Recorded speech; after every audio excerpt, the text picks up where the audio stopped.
ഞങ്ങളൊരു യാത്ര പുറപ്പെട്ടു. ചന്ദന ഒരടിപൊളി സദ്യ കഴിച്ചിട്ടുള്ള മയക്കത്തിലാണ് കേട്ടോ. ഞങ്ങളെല്ലാവരും കൂടെ പല പല കാര്യങ്ങൾക്കായി പാലക്കാട്ടേക്കാണ് യാത്ര തിരിച്ചത്.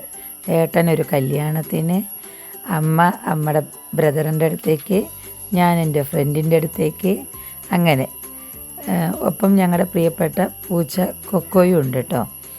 അപ്പോൾ ഇങ്ങനെ യാത്ര തിരിച്ച് ആ യാത്രയിലാണ് ഞങ്ങൾക്ക് എല്ലാവർക്കും ഒരു ബോധോദയം ഉണ്ടായത്, ഒരു ട്രിപ്പ് പോയാലോ എന്ന്. അതിനെക്കുറിച്ച് ആലോചിക്കാമെന്ന് പറഞ്ഞുകൊണ്ട് തന്നെ ഞങ്ങളെല്ലാവരും ഞങ്ങളുടേതായ വഴികളിലേക്ക് തിരിഞ്ഞു. അങ്ങനെ തിരിഞ്ഞ് അതിനിടയ്ക്ക് ഞങ്ങൾക്കൊരു തീരുമാനമുണ്ടായി, നമ്മളൊന്ന് പഴനിയിലേക്ക് പോയാലോ, അവിടെ നിന്ന് കൊടൈക്കനാലിലേക്ക് പോയാലോ.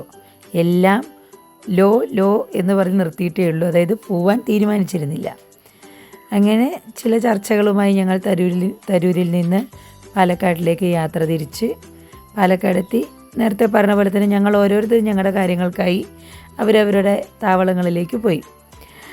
അങ്ങനെ വീണ്ടും 4 മണിയൊക്കെ ആയപ്പോൾ, 4 മണിയല്ല, ഒരു 2:30 ആയപ്പോൾ ഏട്ടൻ എന്നെ വിളിച്ച് പറയുകയാണ്, 4 മണിക്ക് നമുക്ക് പഴനിയിലേക്ക് യാത്ര തിരിക്കാമെന്ന്. ഒരു പ്രീ പ്ലാൻഡ് യാത്രയൊന്നും അല്ല കേട്ടോ.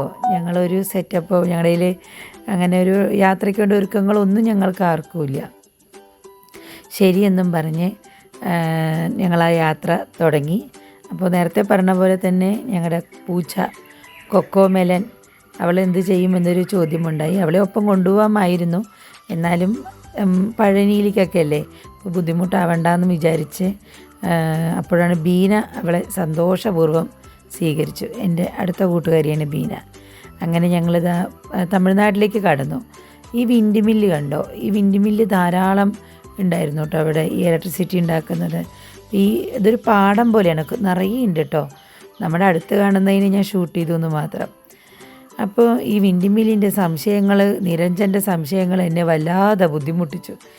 ഇനി വിൻഡ് മില്ല് പറഞ്ഞാൽ നിന്നെ തല്ലെന്ന് പറഞ്ഞിട്ടാണ് അവനെ ഒന്ന് ഞാൻ ആ സംശയങ്ങളെ കൊണ്ട് നിർത്തിച്ചത്. കുറേ ദൂരം കഴിഞ്ഞ് ഉദുമൽപേട്ട എത്തിയപ്പോൾ ഞങ്ങൾക്ക് ശക്തമായ വിശപ്പ്. ഉടൻ ഞങ്ങളൊരു ഹോട്ടലിൽ കയറി. അതാ ഇഡ്ഡലി വന്നു, പൊങ്കൽ വന്നു, മസാല ദോശ വന്നു, പൊടിദോശ വന്നു. അപ്പോഴാണ് ഒരു സംഭവം അവിടെ കണ്ടത്, സന്തക്കൈ എന്നെന്തോ പറഞ്ഞിട്ട്. ഇതാണ് ചന്ദനയുടെ കയ്യിലുള്ളതാണ് ഈ സന്തക്കൈ. സേവ അല്ലെങ്കിൽ ഇടിയപ്പത്തിൽ എന്തൊക്കെയോ മസാല ഇട്ടിട്ടുള്ള നല്ല ടേസ്റ്റി ആയിരുന്നു കേട്ടോ അത് കാണാൻ. ഇതാണ് രാജാവ് ഫിൽറ്റർ കോഫി. ഞങ്ങൾക്ക് എല്ലാവർക്കും ഒരുപോലെ ഇഷ്ടപ്പെട്ടൊരു സാധനമാണ് കേട്ടോ ഫിൽറ്റർ കോഫി. അതും തമിഴ്നാട്ടിലെ ഈ ദോശ, ഇഡലി, പൊങ്കൽ, സന്തക്കൈ, ഫിൽറ്റർ കോഫി, ഇതിനൊക്കെ ഒരു പ്രത്യേക സ്വാദാണ് കേട്ടോ. അത് നമുക്ക് എവിടെ പോയാലും കിട്ടില്ല എന്ന് തന്നെയാണ് എൻ്റെ ഒരു വിശ്വാസം.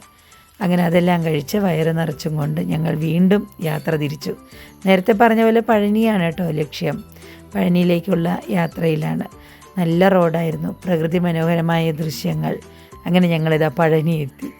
ഒരു സംഭവം കേട്ടോ പഴനി. അങ്ങനെ പഴനി എത്തിയപ്പോൾ കുറേ കുതിരവണ്ടികളൊക്കെ ഉണ്ടായിരുന്നു അവിടെ. അതാ കാണുന്നുണ്ടോ, അതാണ് നമ്മുടെ പഴനിമല, മുരുക ഭഗവാൻ ഇരിക്കുന്ന പഴനിമല. അങ്ങനെ ഞങ്ങൾ പഴനി എത്തിയിട്ടുണ്ടായിരുന്നില്ല. നല്ല രസമായിട്ട് പോയി, നല്ല തമാശയൊക്കെ ആയിട്ട് ഇങ്ങനെ യാത്ര തിരിച്ചു. ഇതിലൊരു സങ്കടം പറയാനുള്ളത്, പിറ്റേ ദിവസത്തെ, ഇതൊക്കെ തലേന്നത്തെ രാത്രിയിലെ വീഡിയോസാണ്. പിറ്റേ ദിവസത്തെ വ്ളോഗൊന്നും എടുക്കാൻ പറ്റിയില്ല, കാരണം റൂമിൽ ഫോൺ വെച്ചിട്ടാണ് പോയത്. അവിടെ ഫോൺ അലോ ചെയ്തില്ലെങ്കിൽ ബുദ്ധിമുട്ടാവില്ല, ട്രിപ്പിനൊരു രസം പോകും. അപ്പോൾ അതുകൊണ്ട് അതൊന്നും എടുക്കാൻ പറ്റിയില്ല.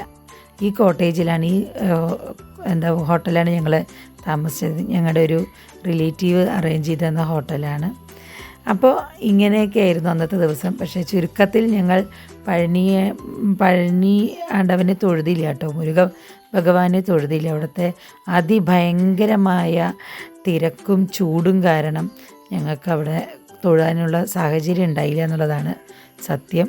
ഞങ്ങൾ നേരത്തെ തന്നെ പോയി വിഞ്ചില്ലേ, ഒരു ചെറിയ ട്രെയിനില്ലേ പഴനിമല കയറാൻ, അതിലൂടെയൊക്കെയാണ് പോയതൊക്കെ. ഇതൊക്കെ രാത്രിയിലെ കാര്യങ്ങളാണ്. അവിടെ പോയപ്പോൾ ചോളം വേവിച്ചതും അതിലെരിവുള്ളതും എരിവില്ലാത്തതും കടലും എല്ലാം വാങ്ങി ഞങ്ങൾ കഴിക്കുകയാണ്. അങ്ങനെ അന്നത്തെ ആ ദിവസം കഴിഞ്ഞു. ചുരുക്കത്തിൽ പഴനിയാണ്ടവനെ കാണാത്ത ഒരു പഴനി യാത്രയായിരുന്നു. എങ്കിലും കുടുംബത്തോട് ഒന്നിച്ച് ചെലവഴിക്കാൻ കഴിഞ്ഞ സന്തോഷ നിമിഷങ്ങൾ അമൂല്യങ്ങളാണ്.